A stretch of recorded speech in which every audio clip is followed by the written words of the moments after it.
سوچا ہے کہ ایک ماں اپنے بچے کو سینے سے لگا کر جلتی آگ میں کود جائے صرف اس لیے کہ اس کا ایمان زندہ رہے؟ یہ وہ لوگ تھے جن کے پاس اقتدار نہیں تھا، فوج نہیں تھی، طاقت نہیں تھی، مگر ان کے دل اللہ کے یقین سے بھرے ہوئے تھے۔ ان کا جرم صرف یہ تھا کہ انہوں نے کہا ہمارا رب صرف اللہ ہے۔ بادشاہ نے گڑھے کھدوائے، آگ بھڑکائی اور اعلان کیا یا ایمان چھوڑ دو یا آگ میں کود جاؤ، مگر وہ نہ جھکے، نہ بکے، نہ ڈرے۔ یہ کوئی افسانہ نہیں، یہ کوئی مبالغہ نہیں، یہ قرآن میں محفوظ ایک سچی، تلخ اور لرزا دینے والی داستان ہے۔ یہ ہیں اصحاب الاخدود، ایمان کی وہ قیمت جو تاریخ میں آگ بن کر لکھی گئی اور قیامت تک انسانیت کو جھنجھوڑتی رہے گی۔ یہ واقعہ اس دور کا ہے جب ایک سرزمین پر ایک جابر، ظالم اور متکبر بادشاہ حکومت کرتا تھا۔ وہ خود کو صرف بادشاہ نہیں بلکہ خدا کہلوانا پسند کرتا تھا۔ لوگ اس کے سامنے جھکتے، اس کے حکم پر جیتے اور اس کے نام پر مرتے تھے۔ جو اس کی عبادت کرتا وہ محفوظ تھا اور جو اللہ کو مانتا وہ مجرم۔ اس بادشاہ کے دربار میں ایک بوڑھا جادوگر تھا جو لوگوں کو جادو سکھاتا اور بادشاہ کے اقتدار کو مضبوط کرتا تھا۔ جب جادوگر بوڑھا ہو گیا اور اسے اپنی موت نزدیک محسوس ہوئی تو اس نے بادشاہ سے کہا، مجھے ایک ہوشیار لڑکا دو تاکہ میں اپنا علم اسے منتقل کر سکوں۔ لڑکا جس نے تاریخ بدل دی، ایک ذہین، سمجھدار اور صاف دل لڑکے کو جادو سیکھنے کے لیے منتخب کیا گیا، مگر تقدیر کو کچھ اور منظور تھا۔ لڑکا جب روز جادوگر کے پاس جاتا تو راستے میں ایک سچے راہب کے پاس رکنے لگا۔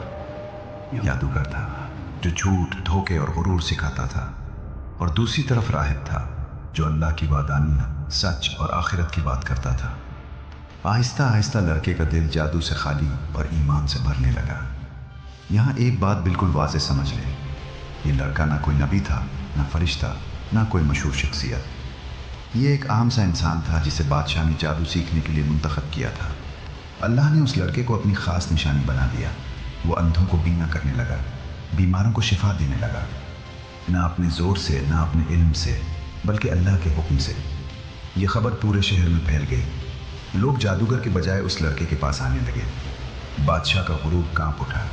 جب یہ بات بادشاہ کے کانوں تک پہنچی کہ لوگ ایک اللہ کو ماننے لگے تو اس کا غرور لرز اٹھا۔ اس نے لڑکے کو دربار میں بلایا اور غصے سے پوچھا، یہ سب تم کرتے ہو؟ لڑکے نے پورے یقین کے ساتھ کہا، نہیں، یہ سب میرا رب کرتا ہے نا۔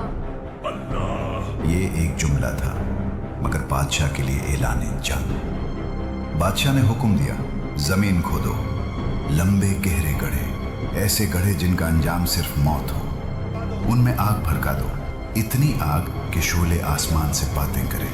اور پھر اعلان کیا گیا، جو میرے خدا ہونے کا انکار کرے یا اللہ کو مانے اسے ان گڑھوں میں ڈال دیا جائے گا۔